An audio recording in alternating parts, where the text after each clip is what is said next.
सभी साथियों को नमो बुधाय जय भीम। मैं आपके सामने भीम आर्मी व आजाद समाज पार्टी से संबंधित एक बहुत ही बड़ी खबर लेकर आया हूं। जब से चंद्रशेखर आजाद नगीना के सांसद बने हैं, उन्हें देखना व सुनना पसंद करते हैं लोग। और चंद्रशेखर आजाद के फेसबुक अकाउंट यानी कि 1.2 मिलियन फॉलोअर भी हो चुके हैं। इसकी भी आपको बहुत साधुवाद। यानी कि चंद्रशेखर आजाद ऐसा काम कर रहे हैं जो आज तक कोई भी नेता नहीं कर पाया, क्योंकि चंद्रशेखर आजाद इकलौता आजाद समाज पार्टी काशीराम का इकलौता ऐसा नेता है जो चंद्रशेखर आजाद के नाम से जाना जाता है पूरे देश ही नहीं विदेशों में भी।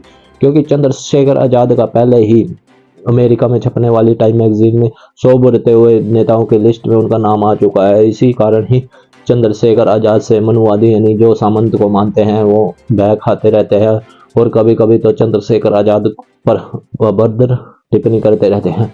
क्योंकि चंद्रशेखर आजाद हक और लोगों की आवाज लड़ता है। सड़क हो या संसद, सब जगह चंद्रशेखर आजाद आपको दिखेगा। सांसद बनने से पहले चंद्रशेखर आजाद कहीं पर भी जाते थे तो वो यानी कि काम करने के लिए सरकार के सामने झुकना पड़ता था, लेकिन अब चंद्रशेखर आजाद सांसद बन चुके हैं, उन्हें पावर दुगनी हो चुकी है। इसी कारण ही चंद्रशेखर आजाद पुलिस वालों को भी डांट देते हैं, क्योंकि वो एक यानी कि बहुत ही बड़े पद पर है। इसी बीच चंद्रशेखर आजाद ने आगरा में होने वाली संवैधानिक अधिकार बचाओ भाईचारा बनाओ रैली को लेकर यानी कि अभी अभी आए हैं लाइव, आप भी देखें। चंद्रशेखर आजाद ने आगरा में होने वाली संवैधानिक अधिकार बचाओ भाईचारा बनाओ रैली के लिए आपको सभी को लिए इनवाइट किया है। आप भी ज्यादा से ज्यादा संख्या में पहुंचे और इस वीडियो को भी ज्यादा से ज्यादा लोगों तक पहुंचाए, और आप भी ज्यादा से ज्यादा संख्या में आगरा में पहुंचे और चंद्रशेखर आजाद को दिखा दे ताकत की चंद्रशेखर आजाद के एक बुलावे पर पूरा देश उनके साथ खड़ा है, खासकर युवा। और अब तो युवा के साथ साथ उनके साथ बुजुर्ग भी व्यक्ति जुड़ते जा रहे हैं, क्योंकि चंद्रशेखर आजाद जो मान्यवर काशीराम जी ने नारा दिया था, सबका साथ सबका विश्वास, और यही कारण ही चंद्रशेखर आजाद सबको साथ लेकर चल रहे हैं। आप भी देखें वीडियो जिसमें चंद्रशेखर आजाद ने दिया बहुत ही बड़ा संदेश लोगों को। साथियों, जय भीम, जय भारत, जय संविधान, जय मंडल, जय जोहार, जय लोकतंत्र, जय विज्ञान, जय मानवता। आज का ये विशेष लाइव कुछ महत्वपूर्ण जानकारियों के लिए है, तो इतना आप सब लोग जुड़ेंगे, इतना मैं उन तमाम महापुरुषों को याद करूंगा जिन महापुरुषों ने इस देश में लोकतंत्र, मानवतावादी सोच, कमजोर वर्गों में हक वंचित समाज के अधिकारों के लिए संघर्ष और स्वाभिमान सम्मान का दीपक जलाया। उन तमाम महापुरुषों को मैं याद करूंगा। मैं महामानव तथागत बुद्ध, जगत गुरु सतगुरु रविदास जी, गुरु नानक देव, गुरु कबीर, गुरु वाल्मीकि जी,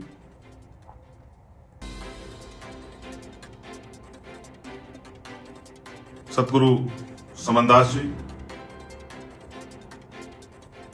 नारायणा गुरु संत गाडगे जी महाराज, ईवी पेरियार रामानायकर स्वामी, पेरियार यादव, राष्ट्रपिता ज्योतिबा फूले, छत्रपति साहू जी महाराज, विश्वरत्न डॉक्टर बाबा साहब अम्बेडकर, बाबू जगदेव प्रसाद कुशवाहा, जननायक कपूरी ठाकुर, मामना राम सुबर्मा, चौधरी महाराज सिंह भारती, सर छोटू राम, संत राम बी ए प्रजापति जी, बाबू शिवदयाल चौरसिया, ब्रह्मानंद लोधी जी, मान्यवर दीना माना वाल्मीकि साहब, मान्यवर साहब श्री काशीराम, बीपी मौर्य जी, बाबू जगजीवन राम जी, मां अवंतिका बाई लोधी, मां झलकारी बाई, मां अहिल्याबाई होलकर, मां सावित्रीबाई फूले, मां फातिमा शेख, वीरांगना फूलन देवी जी, और भी बहुत सारे नायक नायिकाएं, महाराजा बिजली पासी, मां उदा देव पासी, महाराजा लाखन पासी, बहुत सारे ऐसे वीर वीरांगना, हमारी क्रांति जो आजादी की, जो हमारी क्रांति की ज्योतियां थी, वीर थे, वीरांगनाएं थी, अमर शहीद है, मैं उन सबको भी याद करता हूं। शहीद आजम सरदार भगत सिंह जी, सरदार उधम सिंह जी, सरदार करतार सिंह सराभा जी, चंद्रशेखर आजाद जी, राजगुरु जी, सुखदेव जी, राम प्रसाद बिस्मिल जी, तमाम उन महान नायकों को जिन्होंने इस देश के लिए, इस देश की आजादी के लिए बड़ा संघर्ष किया है, अपने प्राणों के बलिदान दे दिए, जेलें काटी, जुल्म सहे। प्यारे साथियों, आज का ये विशेष लाइव दो विषय को लेकर है। उत्तर प्रदेश में हम 5 से 6 महत्वपूर्ण कार्यक्रम की तरफ बढ़ रहे हैं। पहला कार्यक्रम हमने 26 नवंबर को मुजफ्फरनगर में किया, जिसमें ऐतिहासिक जन सैलाब उमड़ा। माए, बहनें, बुजुर्ग, नौजवान साथी, बच्चियां, तमाम लोग आशीर्वाद देने के लिए आए और उन्होंने आजाद समाज पार्टी भीम आर्मी के लोगों को राजनीतिक रूप से शक्ति देने के लिए अपनी उपस्थिति दर्ज कराई। इसके बाद जो अगला कार्यक्रम है वो आगरा में 25 जनवरी को एक ऐतिहासिक स्थल पे, मेरे लिए ये कार्यक्रम अति महत्वपूर्ण कार्यक्रम है, क्योंकि ये वो स्थान है जहां एक कार्यक्रम है जहां डॉक्टर बाबा साहब अम्बेडकर पहुंचे थे और उन्होंने अपनी तकलीफ, अपनी पीड़ा का इजहार अपने हक वंचित समाज से किया था। ये वही स्थान है जहां, जिस स्थान पर बाबा साहब अम्बेडकर की आंखों से आंसू आए, उन्होंने अपने दर्द को समाज के बीच साझा किया और वहां से क्रांति के बीज पैदा हुए। इसलिए इस कार्यक्रम की महत्ता मेरे लिए बहुत अधिक है। 70 साल बाद 18 मार्च 1956 को बाबा साहब अम्बेडकर ने वहां से अपनी बात रखी थी और 25 जनवरी 2026 यानी कि लगभग 70 साल बाद, मैं तो एक छोटा सा सिपाही हूं, कमजोर वर्गों का एक पहरेदार हूं, उनके अनुयायी के रूप में मैं इस बात को, और जो मेरे मन में बात है, जो आज की परिस्थिति में मैं महसूस करता हूं, उस बात को मैं अपने हक वंचित, कमजोर, शोषित, पीड़ित समाज के बीच में रखूंगा।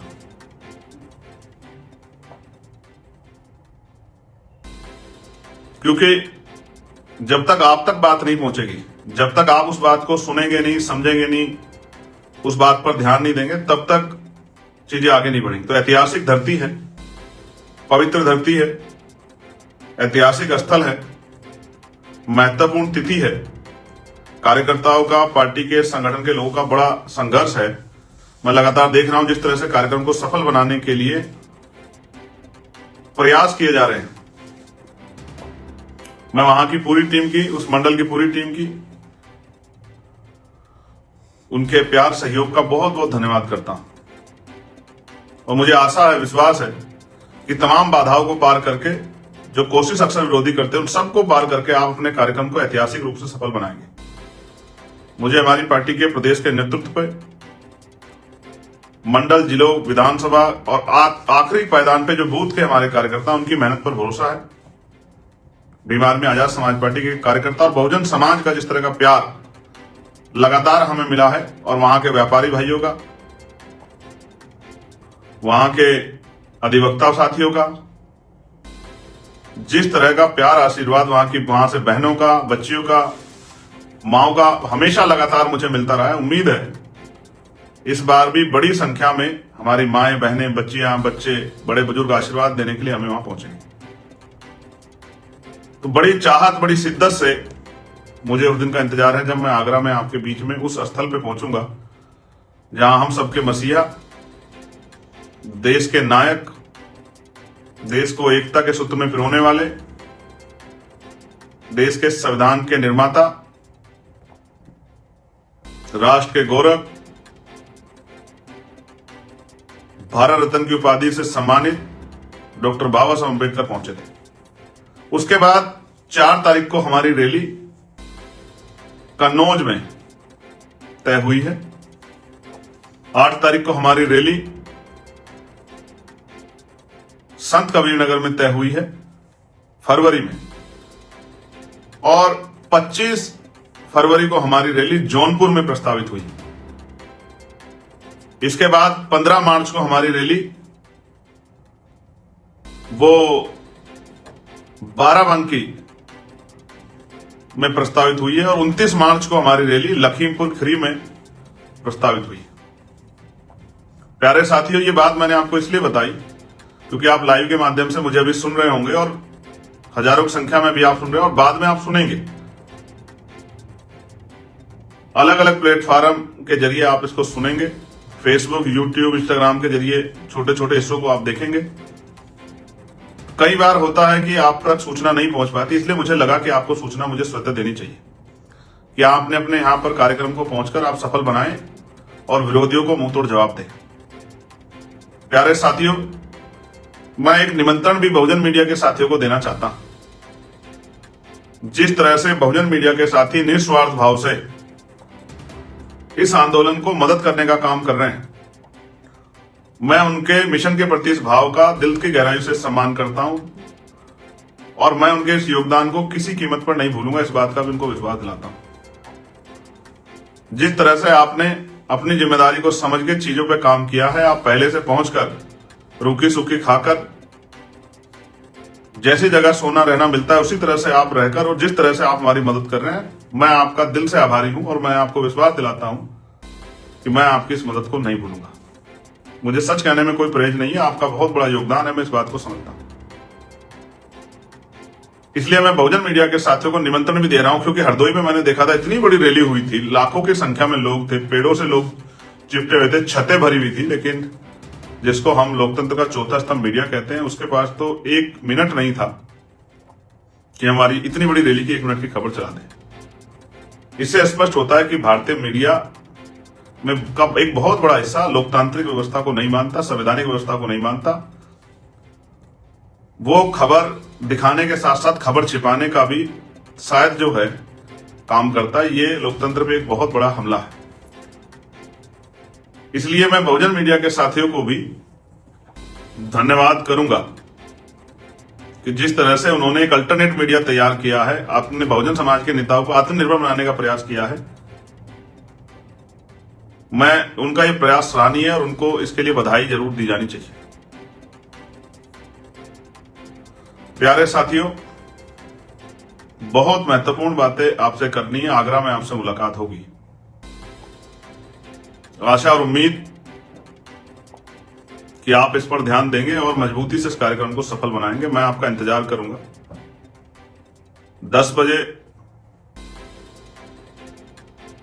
25 जनवरी 2026 को वही ऐतिहासिक मैदान आगरा का, जहां हमारे रहबर, हमारे नायक डॉक्टर बाबा साहब अम्बेडकर ने समाज के बीच में अपना दुख दर्द साझा किया था। मैं भी बहुत सारे जख्म, तकलीफें, दर्द लेकर बैठा हूं, आपके सामने रखूंगा और आशा उम्मीद है कि आप उस बात को सुनेंगे, समझेंगे। मैं अपनी पार्टी के संगठन के साथियों, नेताओं से, मेरे प्यारे, क्योंकि मैं भी एक छोटा सा कार्यकर्ता हूं, कार्यकर्ताओं से कहना चाहता हूं, ये आपका दल है, इसमें परिवारवाद नहीं है, इसमें कोई सामान्य कार्यकर्ता भी प्रदेश के मुख्य पदों पर और राष्ट्रीय पदों पर राष्ट्रीय अध्यक्ष भी बन सकता है। मैं इस बात का आपको विश्वास दिलाता हूं। हम लोकतांत्रिक व्यवस्था को मानने वाले लोग हैं और इसमें SC, ST, OBC तमाम वर्गों के लोग, मुस्लिम, अन्य धार्मिक अल्पसंख्यक, सिख, जैन, ईसाई, बौद्ध, तमाम साथियों के लोगों को हमारे यहाँ उसके संघर्ष के आधार पर, पार्टी के प्रति उसकी निष्ठा के आधार पर आगे बढ़ने का अवसर जिस तरह से अभी तक मिला, आगे भी ऐसा मिलेगा। इस बात का भी हमारे पार्टी के कॉन्स्टिट्यूशन ने सुनिश्चित किया है।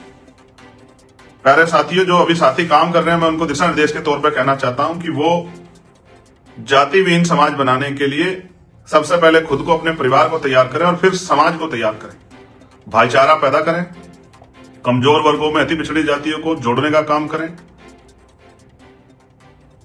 उनको जागरूक करने का काम करें, उनको उनकी शक्ति बनाने के लिए ताकत देने का काम करें, उनको दिशा दिखाने का काम करें और कमजोर वर्गों में जाति विहीन समाज की जो संकल्प है उसको मजबूत करने का भी काम करें।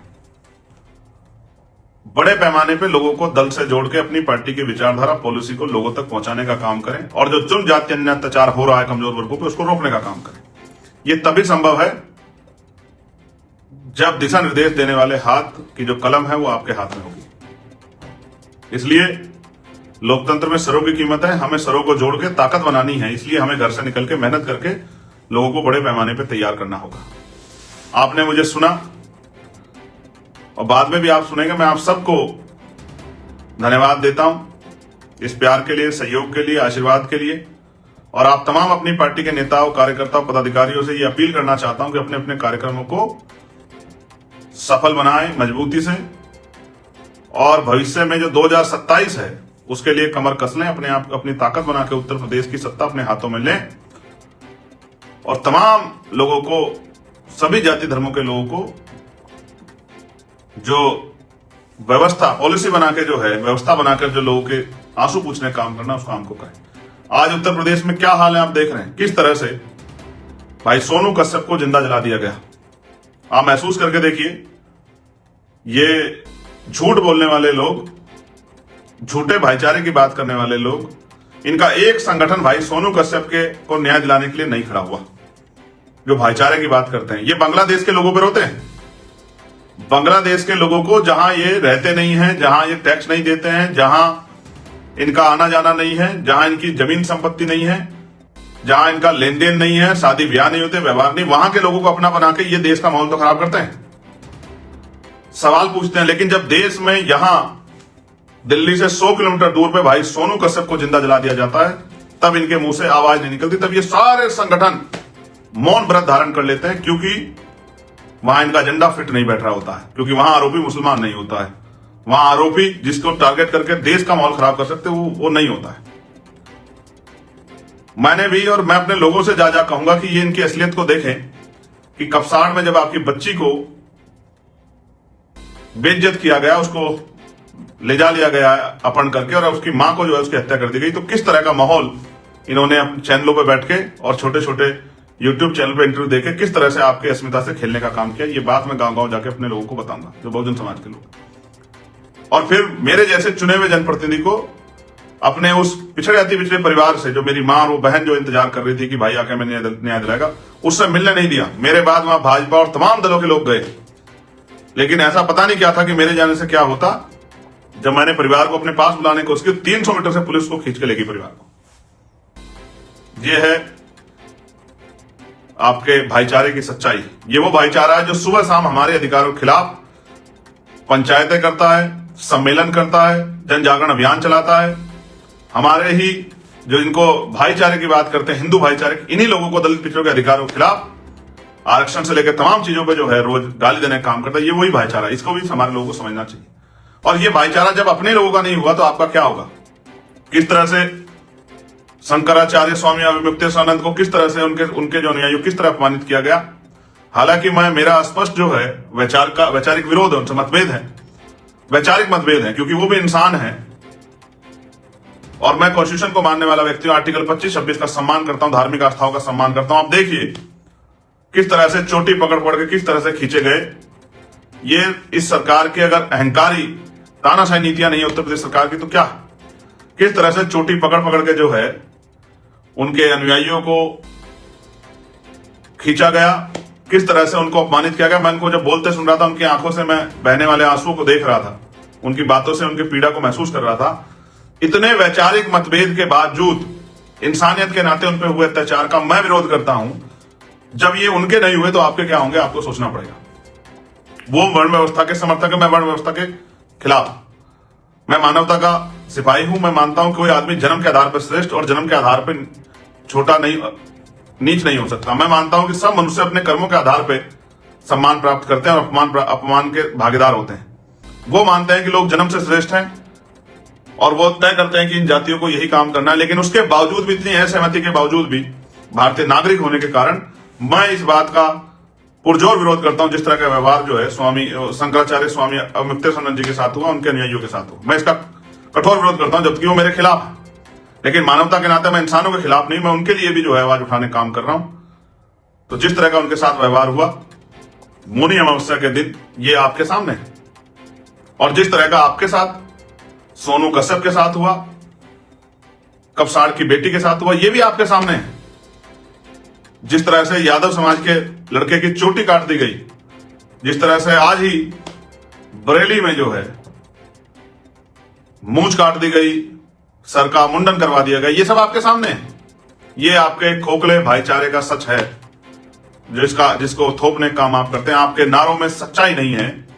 आपका नारा चुनावी है, राजनीतिक है, और वो चुनाव के समय आता है, उसके बाद इन कमजोर वर्गों पे इनके आरक्षण, इनके अधिकार, इनकी नौकरी, इनकी जमीन, इनकी रोजगार, इनकी बहन बेटियों पे जो जुल्म होता है, उसके लिए बांग्लादेश, पाकिस्तान, चाइना से कोई नहीं आता, अफगानिस्तान से कोई नहीं आता, ईरान से कोई नहीं आता, जापान से कोई नहीं आता, नेपाल से कोई नहीं आता।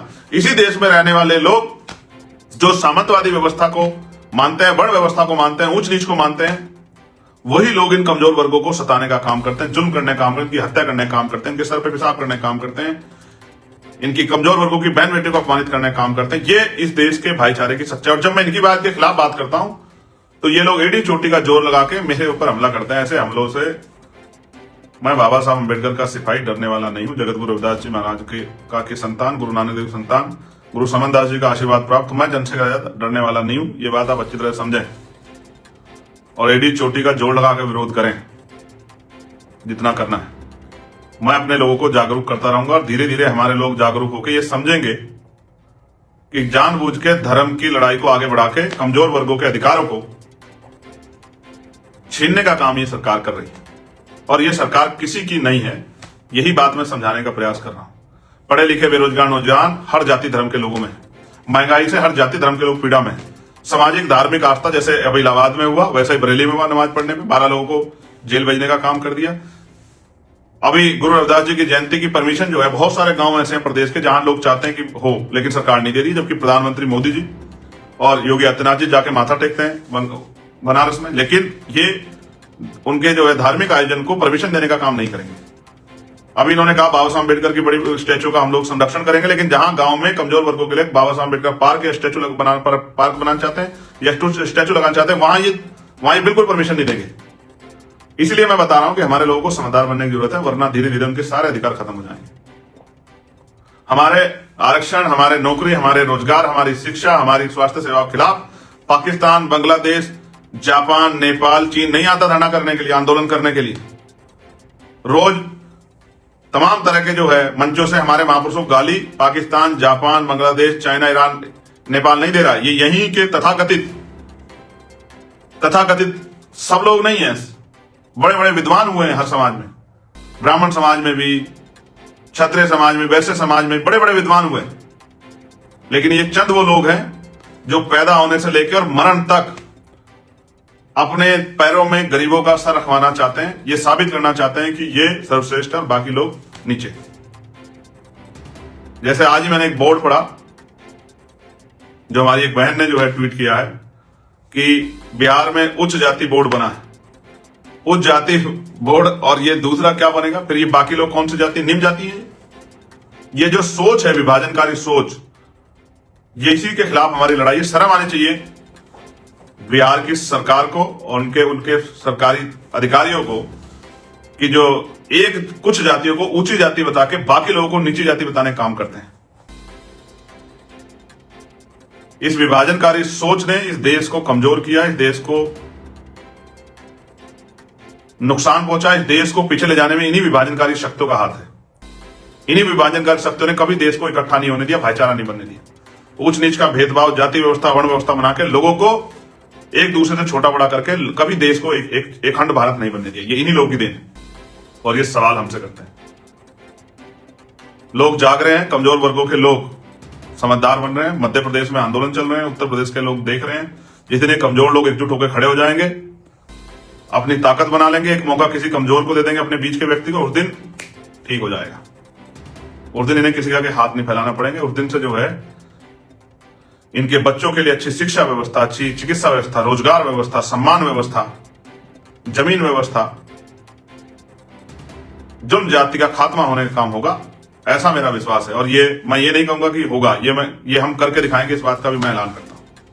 बहुत बहुत धन्यवाद। 25 तारीख को हम लोग आगरा में मिलेंगे। अपने ऊपर जितने जुल्म हुए पिछले 7, 8, 10 साल में, सबका हिसाब मांगने के लिए हम लोग आगरा आ रहे हैं। वहीं आपसे मुलाकात होगी आगरा में। धन्यवाद। जय भीम, जय भारत, जय संविधान, जय मंडल, जय जोहार, जय लोकतंत्र, जय विज्ञान, जय जवान, जय किसान। आप सबके लिए मंगल कामनाएं। आप सब स्वस्थ रहें, दीर्घायु।